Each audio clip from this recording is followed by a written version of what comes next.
we decided that there would be a coin flip and that we would not know on the night until the coin flip which one of us would be playing Richard. I think the thing that interested us both was that it could be a different show depending on who won, I guess, if you want to say that. But in terms of that, we did not want to set it in a way that either we would have to make the same choices or that we would have to make opposite choices. We wanted to allow it to be whatever it was. Christina has set up a rehearsal process in which she will oftentimes talk to one of us before the scene is rehearsed and talk about need, objective, whatever, and then essentially go in without the other actors knowing what your choice is. And then if there's a long enough scene, I think this week we have, on Monday, Kevin is called, on Tuesday I'm called, so neither one of us will see what the other one's choices will be. I'll be in on Tuesday, so the actors I'll be working with will know what Kevin's choices were and sort of know how that happened, but they won't know what I'm about to do, and I won't know what he did. I was never worried that we would end up with the same show both ways. I always had the feeling that even if Aaron and I essentially made the same choices in terms of what our characters had done in the past, whether Richard was involved in Gloucester's murder or whether Bolingbroke was, when he made the decision to go for the crown. Even if we made the exact same decisions, I felt that our performances would be very different just because we're, I think, very different actors and we have different approaches. And so I thought that was going to be a win no matter which way it happened. But from what I have seen during our rehearsal process, I think Aaron and I have made some very different choices about what the events in the play mean to our characters, and that's created some real differences for some of the other cast members too. So in many ways, a lot of our actors are having to prepare two completely different roles. And there can be separate blocking, and in some scenes there's the same blocking, some of it's completely separate. So it really is a different show. Yeah, they have to know that if I'm Richard, then they're stage left, and if he's Richard, then they're stage right, and sometimes they have to stay still, sometimes they have to move. And it's a completely, I wouldn't say, there are a few scenes where we have there's set pieces that get brought on, and that's going to be in the same place. But in terms of movement within the scene, yeah, there's differences between what worked when we, in other words, it wasn't work with one actor until it's right and then make the other one copy that. It was completely starting from scratch the next night on when you use the other actor. And so it's interesting too, because there's some scenes that we're both in, and so we know exactly what the other one is playing in those, but in the scenes that only one of us are on stage, we literally haven't seen what the other one is doing.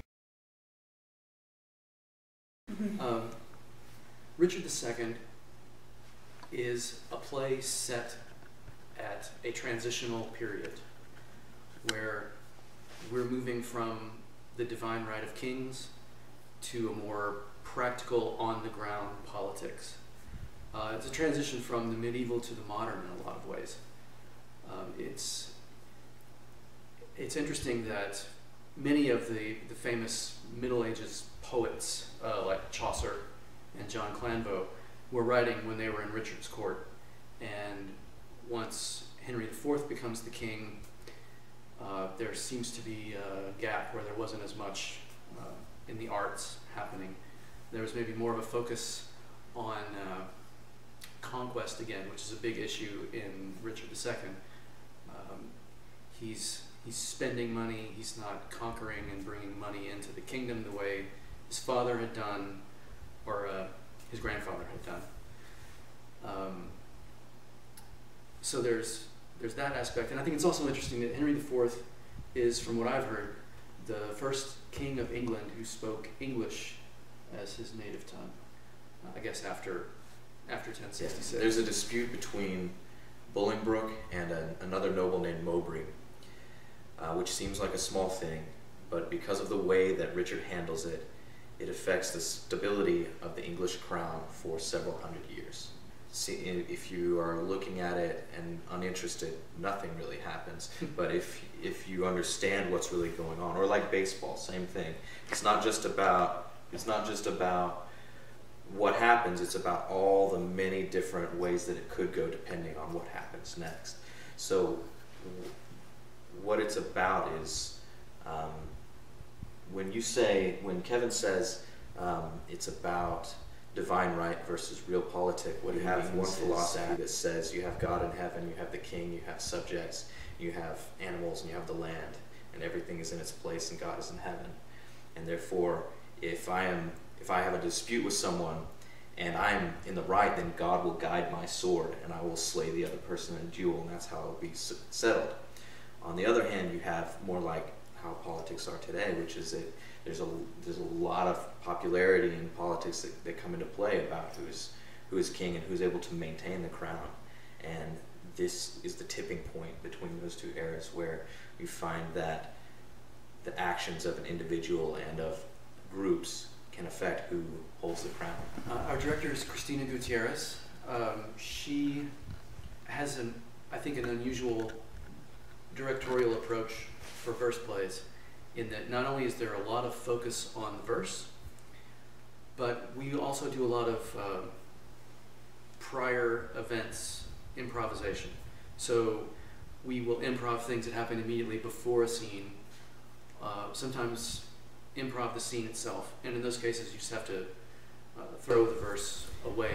It's very text oriented, so the verse is very important, but then there's also this other facet where we spend a lot of time talking about our motivations, what's going on in this scene for everyone that's involved.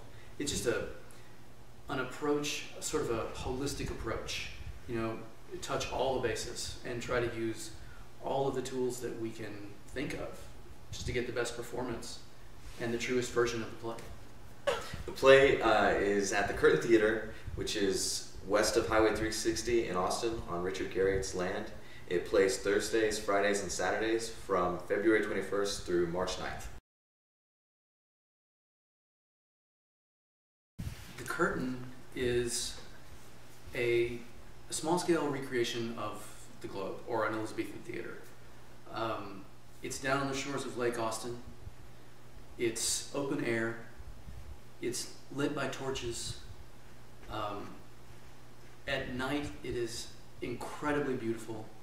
It's my absolute favorite space that I have ever played on, and I was so thrilled we were able to get it for this show. And many, many thanks to Richard and Letitia Garriott for letting us use the space.